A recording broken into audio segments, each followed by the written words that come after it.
Hello everyone, welcome to Sadurdays, episode 14. As the last episode, had quite a few longer stories than I was expecting as far as short stories go, but probably pretty short compared to how some stories go. I opted to split the stories that I'd printed out initially for just one show into two episodes just to make it a little more digestible for the casual listener. So with that, we go on with the Mulberry Memory, a sad short story by Scott Skinner from Reedsy Prompts. You'll find all pertinent information in the description below, starting with the story sources. And I should mention there's a content warning, so I'll give you some time to click off the video, but it contains addiction, drug use, violence, sexual abuse, and child abuse. So watch my hand, and that's how long you have till I start reading it.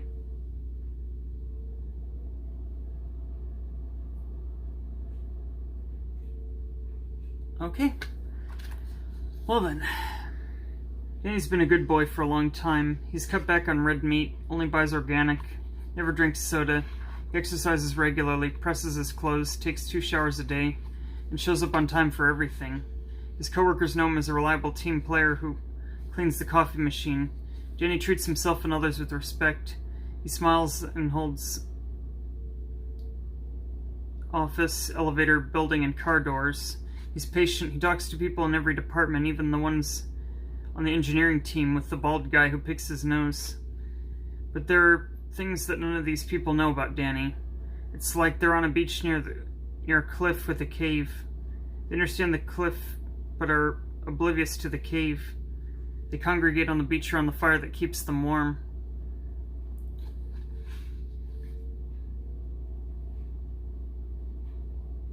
They like Danny. He doesn't put out the fire. Danny's the only one there who knows about the cave. He knows about it because he comes from it. These people see Danny smile, his burgundy Oxford shirt and Arrigal socks, and the can-do attitude. They don't see Danny. Don't let people know you if you don't want to be embarrassed. Stand by the sunflower, it looks just like you. Danny, now there's bark stains on your new white sneakers, and you don't look good in the picture I took. Everyone has their vices. We've heard it said before.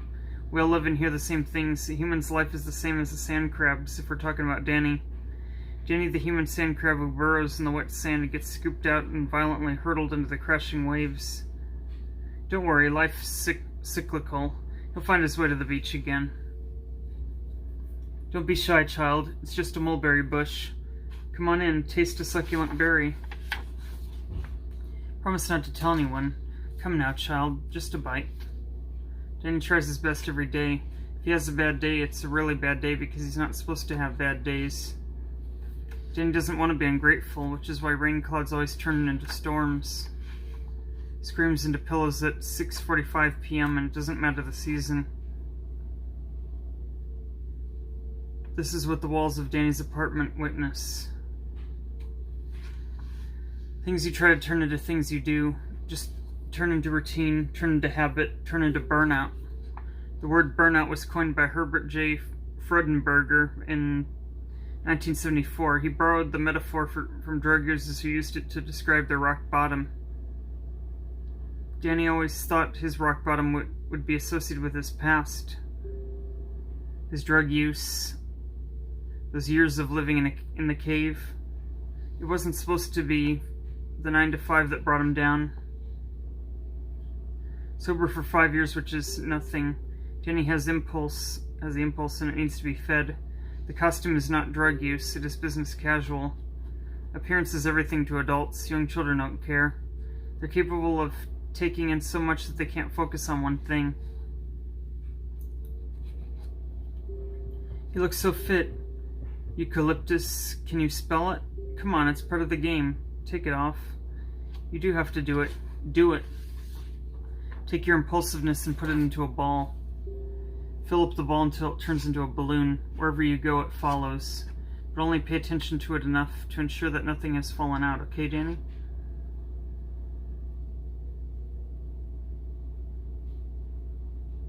Danny whispers to himself while sitting on the toilet at work. When you're standing in line with your ball and you get upset, remember, if you weren't standing there, you'd be standing somewhere else. Danny's losing his mind. He's been spending too much time online shopping. This week he's loaded up his credit card with $1,505 from Banana Republic, $670 from Nordstrom's, $825 from Nike. It's only Wednesday. This is what happens when you ignore your ball. Danny's convinced himself he needs all these things he's purchased. It's just like it was when he was using, and the worst thing is, he hasn't realized his behavior yet. Danny's on a freight train into a brick wall. The train's gonna smash into pieces and Danny's gonna implode. His purchasing habits are snowballing. It's the devil doing his after-work shower. That surfaces the betrayal. There's a drop of water stuck between the square-patterned drain that keeps it flashing. It's the devil's eyes winking at him. "Stop, devil," he wants to say. Instead, he just stares into the abyss. "You don't need to talk. Exhale with me. I know it's confusing, child, but you're so brave." $3,000 worth of clothes doesn't fill the hole that Danny's acknowledged his back. He tries to remember that this too shall pass. That the hole isn't meant to be filled. He knows it's better to remain still. But he's a yellow ray floret floating down a river on a water lily made of 5 years of sobriety. It's easy to drown, and he doesn't want the storm to knock him off what he's built. But wolves howl and rattlesnakes play their music. Danny, just like the rest of us, doesn't get to choose his prison. Burnout comes on Friday when he gets to review that involves his boss telling him people are worried that he's not well. Someone's heard him talking in the bathroom, and the gossip spread far enough along to get him scrutinized. His clothing has failed him. The costume didn't work. Danny thinks the rat is Frank from the customer success team. He's never trusted people who wear as much gel in their hair as Frank. Danny wants to find him and shout at him, "Why are you wearing so much gel in your hair? Hair's supposed to move. You can't stop it from moving, you fool." Of course, this would only serve to strengthen his boss's reason for concern. Cave people thrive in the darkest blacks. Blacks like pieces of black construction paper, colored black and put in a coffin and buried. Blacks like the Grim Reaper's cape. Danny's boss doesn't understand why Danny's smiling. After all, he's just asked Danny if he's been drinking at work. It's just, people have noticed you're less conversational. You're always on your phone, they say you're always talking to yourself. And he scratches the back of his head like a hungry dog scratches its ribs. He's smiling because it's funny that this is how they think he'd act if he was drinking. "I haven't been drinking," he said. "Then Danny, what's going on?" Eucalyptus promised not to tell. "It's confusing, child, but you have to do it. The holes can't be filled. The hole can't be filled. The hole can't be filled. The hole can't be filled." Danny chants after he throws back a 6th shot of whiskey. He's at a bar thinking of how much he's missed this. "Give me another," he shouts. The bartender gets a clean shot glass and pours another. "We're switching to beer after this." "I'm switching to beer after this," Danny yells before swallowing the shot.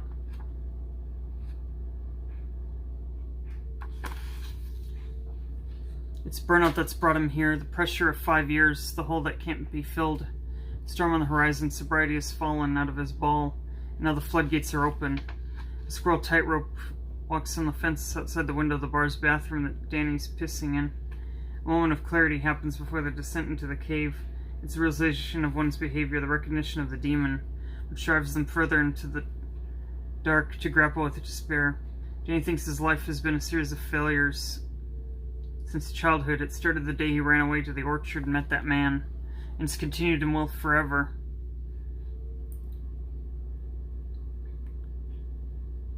His moments of triumph, like his sobriety, appear as accents required to make the pain of the fall worthwhile.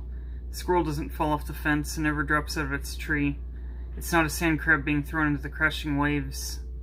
Danny's asking for cocaine, but he eagerly purchases Ritalin off a prostitute who seems to live on the bar's back left corner. It's good he's found the upper because he was starting to feel wobbly. The second time he's in the bathroom, he doesn't even look outside the window. His Oxford's untucked, its sleeves rolled up to his elbows. He bends down over the toilet's tank and puts a white pill in on top of it. He covers it with a with a dollar bill, then smashes it into a crumble with the edge of his cell phone. Using his driver's license, he minces the drug into a coarse powder and shapes into two neat little lines. His boss told him to take some time off. Goosebumps on skin. Blades of grass stick to a sweaty back, panting. Rocks digging into the flesh as the weight presses him down. There's an old guy at the bar with slicked back hair that's thinning and white and curls at the bottom of his neck, with long pubic hair. His face is red from all the booze, all the years. His ears have some hair growing out of them, which must mean something. The old guy's hollering at a much younger woman who's sitting by herself, waiting for a friend to return to the empty seat beside her. "You're too pretty to be sitting alone. Why not come over here?" the old man says to her. Danny's never met this man, but he knows predators. "That's alright," the younger woman replies. "I'm actually with someone, thanks." She's nice enough to make eye contact, but the old guy's a dog who doesn't take no for an answer. "Friend's not here now. Come on, how about a drink?" he says, patting a stool to his right. Danny's sitting on a stool with his bottle of Heineken in his jittery right hand. The bartender's changed, so he's got a shot of whiskey in his left. Perhaps if this new bartender had seen Danny's bouncing legs on the other side of the bar, she wouldn't have given him more fuel. The young woman grabs her phone and stares into the screen. For a moment, it appears as if this has solved the problem. Then Danny watches the old guy's face change into a scowl. The old guy rises from his seat, takes a gulp of beer, sets it on the bar, and walks to the young woman who's still under the spell of her phone. Danny's legs move faster and faster on his stool. Up and down, he gulps his shot of whiskey. The old guy places a palm on the girl's back, right on the bra strap. The girl jumps and looks from her phone. When she sees it's the old man, she pushes away from the bar and stands up. "Don't touch me," she shouts. At that very moment, the female bartender spins around and looks at the old guy. "Are you bothering her?" she asks. The old guy begins. "Nobody's bothering." Then Danny punches him right in the face. The old guy doesn't go down, though. His 3 right knuckles are indented.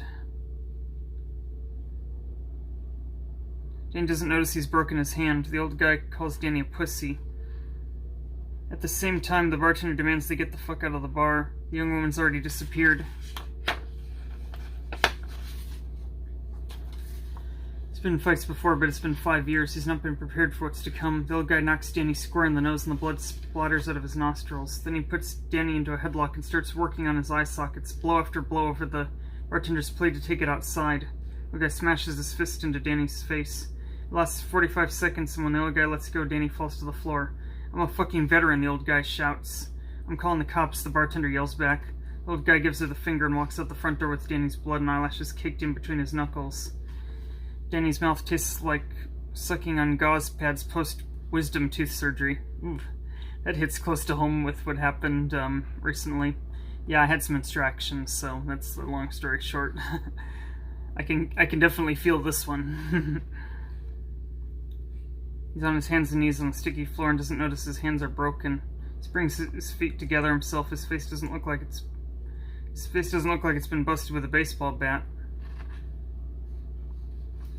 The bartender says something to him he can't understand. He also can't see anything through his swollen eyes or breathe through his nose while he inhales through his mouth. There's a gurgling sound.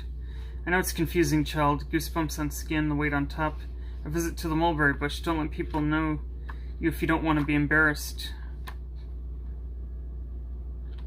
Danny drives home drunk and blind, gurgling through his mouth. The music's off. His hand throbs when he turns the steering wheel, and at one point he jumps the curb with his tire. His face feels better the lower he is to the ground, so he's hunched over the steering wheel, so close that when he hits the brakes, his lips press against it. His front teeth are loose.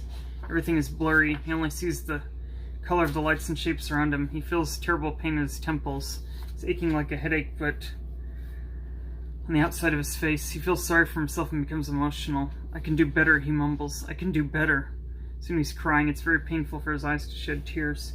He tries to calm himself. "If it was a mistake," he sniffles. "You're gonna be okay."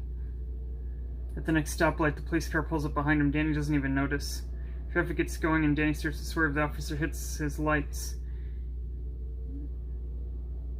Danny cries even stronger. The intensity of it makes his little throat hurt as he whines, "No, no, no." He jumps the curb when he's pulling over and the car crashes into the parking meter. Everything slams to a halt and his face slaps the steering wheel. It's in searing pain like being branded. The officer hits the PA system and says, "Turn off your car. Put your hands out on the window. And he keeps his head laid against the steering wheel. The tears are falling and there's blood dripping from his nose and mouth. It drops on the floor mat in a slow motion. Blood mixing with water in a puddle. Each droplet he sees another wink from the devil. He's deep in the cave. Let me see your hands now, the officer shouts. Danny's so broken he can't move. He just weeps. I'm sorry, please, I won't do it again. Danny's not being a very good boy. And that was the Mulberry Memory. Final thoughts? Ooh. Even without the imagery of the wisdom teeth, I could tell this guy's clearly survived some pretty nasty things that were so colorfully alluded to through the use of metaphors and dialogue. And it's unfortunately sad to think that, not always does a hero manage to save the day. Sometimes they end up getting wrecked. Time and time again. Even as they try to pull themselves out.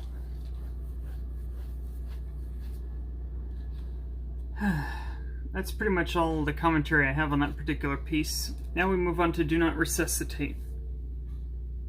Submitted for contest number 94 in response to write a story about two people who need each other but are too stubborn to admit it. I Bury by T.C. Emery's. Contemporary sad drama. I bury my toes in the sand of Ride Beach. The layers move from my dry and cozy to damp and cloying as my feet utilate like worms. I don't like the look of them anymore. Pale and crusty from years indoors. Years of hospitals, years of waiting rooms. No one moves to the aisle of white to sit inside. That's what my mom would have said. She used to like the sun on her feet. I remember she would always slip off her shoes when I took her for walks here, in the early days before everything. Watch between your toes, she always muttered to me when I copied her, throwing my shoes aside. It's just fluff from my socks, Mom, I'd protested. 58 and still a child to her, always a child to her. Clean body, clean mind, she'd often replied, ignoring me. Why didn't I treasure her more when she was here? Why didn't I take note of the tiny things that made her my mom? She was ruled by routine, even after all the kids had left and Dad had died. Up at 6 a.m., all bran with the UHT and the sprinkle of Splenda. An hour's walk until 8 a.m. 2 pieces of brown toast and marmalade, a cup of tea on the news. A phone call with her sister. Clean the kitchen, she was forever cleaning the kitchen. I want to see my face in it, she'd say to me. Reflection was important to her, hairspray and a brooch for every blood test. Vita and smoked salmon for lunch, almost every day of her life. An apple before her teeth started to fall out. 2 hours in the garden unless it was snowing. Rain and wind and sleet didn't deter her. Clean the kitchen again. Tea and cake with me, although she never ate the cake. Her eyes would call me greedy as I cut myself a slice. Hours of conversation about everything and nothing. Anger at my life choices. Love mixed with scorn. Dinner like a pauper, that's what she would say. Breakfast like a king. Lunch like a prince. Dinner like a pauper. She got it from her mother. She'd always say with a bittersweet chuckle. It always stumped me that someone who died 4 decades earlier could have had such an impact on a person's habits. How they can live again in someone else's mundanity. It was stupid of me. I have my own lost person now. You never stop trying to live up to their expectations, no matter how grown you are. I shake the sand out of my toes, grimacing at the abrasiveness against my toenails, and reluctantly put on socks. I always used to think of hospitals as scary places, full of death. That's what I used to think about when I made the 30-minute drive from home in Ventnor to St. Mary's Hospital on the other side of the island. The deaths.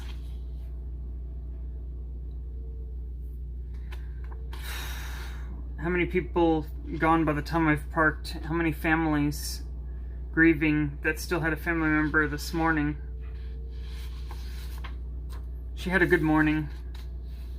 Nurse says to me as I walk to her from reception. She ate her breakfast, which is great. She took all of her tablets. I reply, my eyes on the door ahead. And she's telling me about your son, Harry? Harry, I reply with a short nod and a flash of a smile.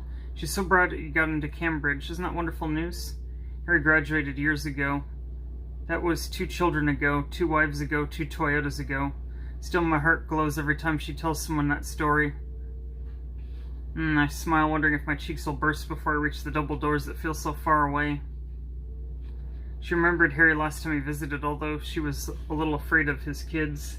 They were loud. It was understandable, and yet I was still disappointed in her. I felt guilty for thinking that. How dare I feel let down when she has no way to hold me up? Should I bring you both some tea and cake? The nurse asks as we finally reach the doors. That would be nice, I say, knowing full well that neither of us will eat it. Knock, knock, Florence, the nurse says, peering around the threshold to my mom's room, with a sort of over-the-top smile you only ever see on children's TV presenters.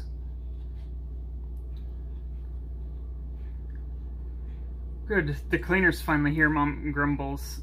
The floor needs a bloody good mopping, she says to me, all fire and indignation. The nurse gives me a sympathetic look and asserts, It's your daughter, Eleanor. Eleanor, she says, no glimmer of me left in her eyes. I'm a trespasser. I always am. She hasn't remembered me for the past 345 days. I didn't want to keep count, but I couldn't help it. The first time that I was a stranger to her was a Tuesday. Rainy seagulls screaming their protests outside the window. Victoria sponge, that day I used to eat it back then. When's Harry gonna visit me? She had asked. He hadn't been there for a few months. The trip was long and his wife was pregnant again. Soon, I'd answered. I don't need you to keep coming here, she said. Not every day. Right, I'd replied, painting over my hurt with a frown. I'd practiced at it now, the mask. That's what she would have expected from me. Stiff upper lip, Eleanor. Stiff eyebrows, stiff heart, too. It's a long drive for you, and I like my space, she had said. Of course, I'd said. I like my own company, she added, slipping her tea matter-of-factly. We're born alone, we live alone, we die alone. Another saying she lived by even when Dad was alive.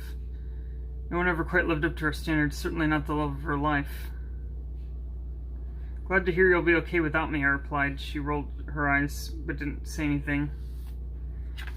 Now, 345 days later, she's propped up by her pillows, staring forward, barely aware of me. It's better that way than the alternative.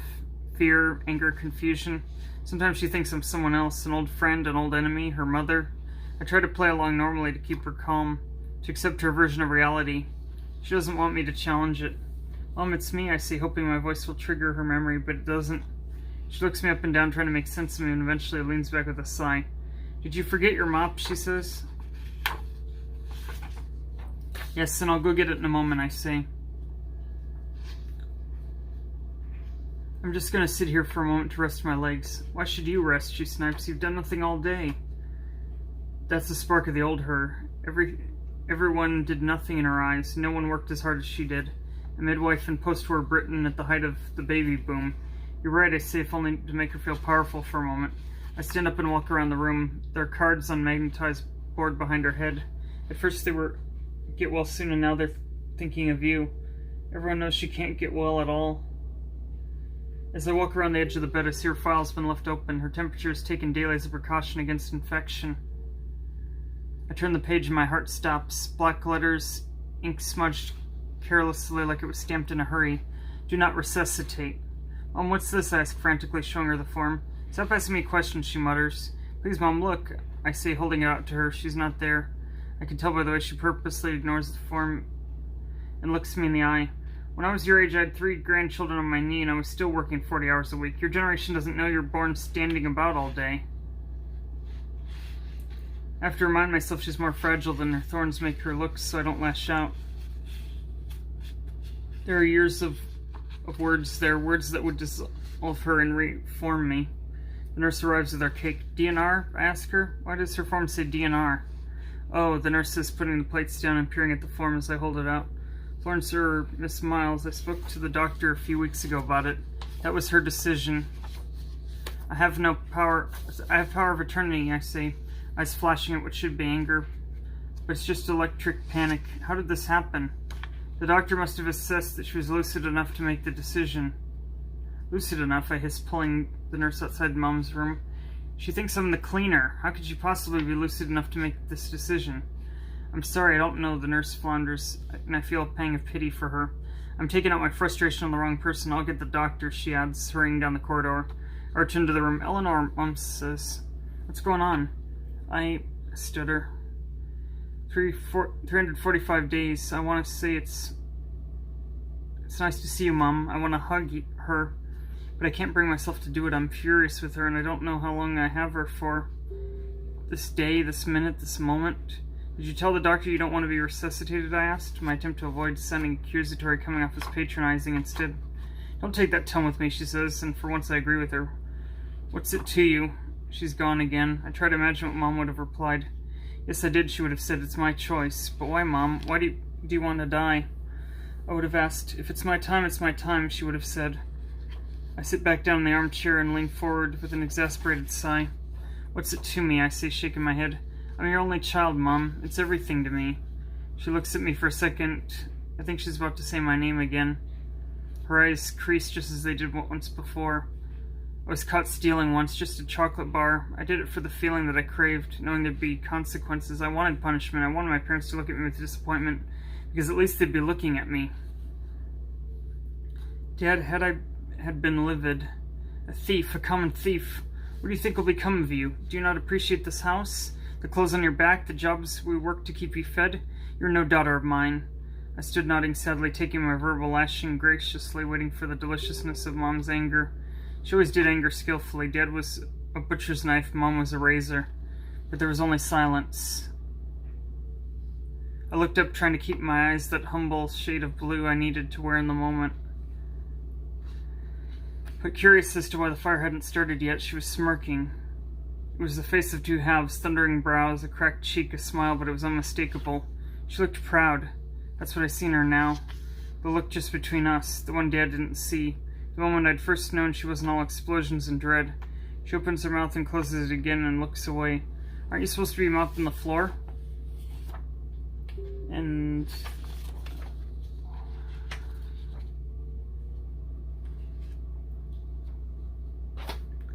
that was Do Not Resuscitate. Final thoughts?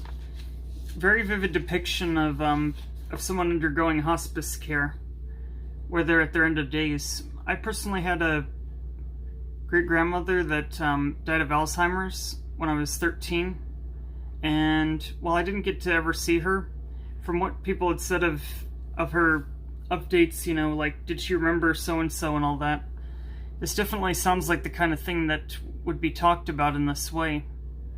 And although she wasn't the strict, you know, parent that the story presents, quite the opposite, in fact, she still, I think it probably would have broken me more to have her not remember me in person than to just know the fact of the matter, you know, from secondhand sources. But it's hard to say. Either way, I've not since really enjoyed the holidays, knowing that the best of the memories that came around those times were forever gone, living on only in me, but never to be remembered by the ones that mattered to me, to the very end. And so, that's why when the holidays come around, I just kind of withdraw into myself a lot. And you might sense as much as time moves on.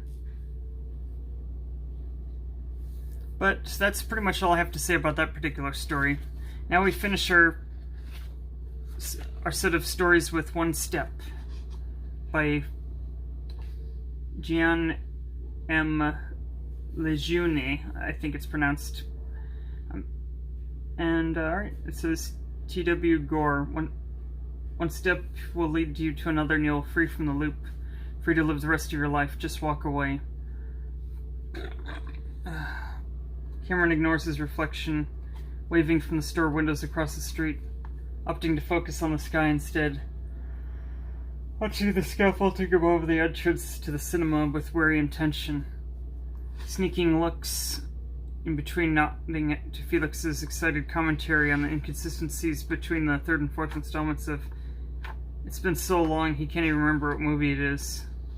Look out! He pulls on Felix's arm, crushing him against the wall as the hammer falls into the spot he'd previously occupied. There it is. Quicker still, Cameron drags Felix back up away from the wall, a shower of nails scraping the brick on their way down. Bloody hell, Felix starts hyperventilating as he looks between the hammer and nails. If you hadn't, we'd have... He gulps and chuckles nervously, straightening back up. Close shave, huh? Cameron smiles up at him, the corner's not quite reaching his eyes. Yeah, close. He pats Felix on the shoulder and nudges him forward. How about a drink to calm down? Leading the man along, Cameron keeps a careful eye on their surroundings, pulling Felix back when a joyrider runs from the red light. The police sirens following a beat after. Rejecting the first three taxis that pull up in rank when called, waving away. Felix's questions and smiling gleefully, their curses of wasted time.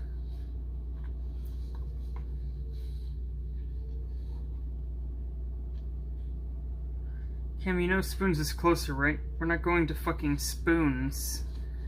The fourth cab's driver barely glances at the two as they climb in, greeting them with false cheer. Cameron gives a destination and asks him to take a detour around the Blackwell Tunnel, his only response being a tired nod. Two friends sit in silence in the back. Empty lyrics of the pop tunes on the radio change to the news of the accident in the Blackwell Tunnel. Felix jumps his seat, words trembling from him like fragile blossoms shitting out the end of the spring, omen of impending heat. Wait a second, how the fuck did you know that? He stops when Cameron slaps a hand on his mouth. Stop the car. The vehicle slows down as Cameron drops a handful of cash in front of the passenger seat before pushing Felix to get out. Yeah, I didn't tell you how much it... What the hell? The driver falls into a silence as he compares the pile to the numbers on his dash. Felix points between the taxi and Cameron. How did you... He rears back when Cameron speaks at the same time, shaking himself like a dog of water. Stop that, don't predict what I'm... How are you... Are we being filmed? Seriously, mate? I don't like it. Stop. He suddenly gasps and grabs the front of Cameron's jacket, pulling him up on his toes, hissing in his face. Is this what I think it is? Cameron cocks his head. Maybe. Felix drops him and looks down at the sky, whispering to his disbelief in the blue beyond. Cameron gestures across the road to a small cafe with faded yellow signage, crouching in the dim hollow between the hairdresser, lacking customers, in a dismal bookshop with railroad tattered. I'll tell you about it in there. The cafe is hot and smoky, phantom grease lingering in the air and onto the skin. Cameron breathes deeply and grins, fighting down a cough. It never changes. The man behind the counter watches him with an expectant look, eyebrow raising at the statement. Now, we explain what's going on. Felix leans in close, so close that Cameron can feel the heat and smell the hint of vanilla in his breath.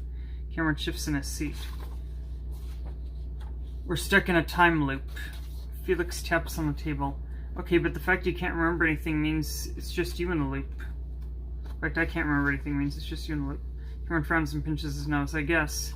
And we're here because, so long as you don't eat the food, it's one of the only places we'll be safe for a full hour, I think. You think? I've never gotten further than this before. Felix nods slowly, brows furrowed. So how do we end the loop? By walking away. By saving you. Cameron's gaze is level, tongue grazing at the backs of his teeth, forcibly relaxes his jaw, nods at the clock on the wall. The glass mistled out by condensation. With the shadows of the hands clearly pointing between 1, 2, and to 7. We just have to get past 4 when it rains. Felix drops his gaze into a single solitary ant marching along, the skittering voice dropping. What do you mean by saving me? You die. What's with that face? What do you mean? It's the one you make when you're trying to hide your lying face. Realizing they aren't going to order anything, the man behind the counter disappears into the smoke in the recesses of his shop, his place being taken by a shadow in the mist, waving cheekily at Cameron. His voice cracks. I'm not lying. Silence wraps around them, sizzling in the air. The ant reaches the other side and, finding its way blocked, turns around to go back the way it came. Sighing, Cameron reaches over and lets the insect crawl into his hand. and lowers it to the floor, shirt riding up as he presses on the edge of the table. Felix grabs his wrist. What happened to your arms? Cameron turns them at a gentle touch, allowing the man to examine the multiple rivers of scar tissue crisscrossing his palms and racing up his arms. Every time I loop, a new scar appears. Felix goes silent, dropping his hands and frowning at the salt shaker when he speaks again. His voice chills the air, raking over Cameron with a bite of frost. Why would you keep doing this, then? He stands, turning as his chair scrapes against the linoleum. If I'm already dead, you should just move on with your life. Cameron leaps to his feet, making to snatch the fleeing male's arm. Felix swerves as he shoulders his way outside, chased by the other. Outside, the air has started to chill. Clouds moving in to cover the sun, threatening rain promised by the morning's forecast that Cameron has yet to see. You're not dead, I can save you. Felix spins to look back at him. Why would you want to? Spending an eternity in hell is better than a lifetime without you. A couple walking past titter at the exchange. The other two pass surreptitiously fishing photos from their pockets. I can't hear this right now. Felix throws up his arms and turns away, running to the crossing. Don't follow me. He doesn't see the light change to green. He doesn't hear the growl of an engine before it's beside him. He doesn't see the motorcycle before it swerved into him. Struck by the construct of metal and smoke, he crumbles, spinning, folding to the ground hard enough to bounce and leave an imprint in the red. The driver flies off his seat and rolls into a post some 20 feet away. Cars all halt, the drivers ignoring the green beacon above in favor of getting out to survey the carnage. The nearby expressions of the bystanders have changed from slight interest to those of shock and disgust. Someone screams for an ambulance. The dial tones of two phones sound simultaneously. Cameron jolts to a stop and perched on the edge of the pavement. He looks at Felix, his best friend, wearing the band tee he bought him for Christmas one year that he refused to throw away, with the logo half faded and cracked. He finally has concert tickets 3 years after he stopped listening to them. As he watches a single drop of blood races down into the twisted turn of his neck, chased by more pulling under his Adam's apple. He doesn't dare look at his face, and his eyes staring unblinkingly at his own, for fear of seeing his own grinning reflection. Like a puppet with cut strings, he stands there watching as various onlookers crowd around and push him out of the way, blocking Felix from view. His eyes sting and he blinks rapidly. You'd think after seeing it so many times you would have no more tears left. Shut up, Cameron's outburst goes on, mostly ignored by those gathered around the accident. But a few concerned looks scorch his side. Quickly turning, he starts to jog away from the scene, finally giving up. Never, he grits his teeth and breaks into a run. Turning a corner, he listens to the wind, following the distant sound of a siren. He slows on to the next corner. There's a glimpse of a reflective strip, and he steps into the path of the oncoming ambulance. Restart loop. And that was One Step. Final thoughts? It sounds like a movie I'd seen where this one lady was trying to stop a huge massacre on a cruise ship or something, but every time she would reset things, there'd be another dead bird on the water or something to reflect how many times she's come back from it. And no matter what she tried to do to stop it, the movie keeps ending up right where it began. So, it sounds to me that if you're given the option to try and save somebody by going through a time loop, maybe it's better to let dead people die, especially if they themselves don't want to go through death several times over. But that's pretty much just my thoughts on the matter. I mean, it may not be popular, but you're welcome to say what you will in the comments below on the topic, as it's a pretty tough one, because it's like, have you ever cared about someone so much that you'd have been willing to have an endless Groundhog Day, as it were, to go and save them? It's hard to say, but maybe someone out there does. And if so, this story was good for them, I think. But this has been Sadurdays, episode 14, with your host, the Forsaken Scribe. I thank you for tuning in, and you can find all these story sources in the description below. And with that, I bid you farewell. Until next week, bye-bye.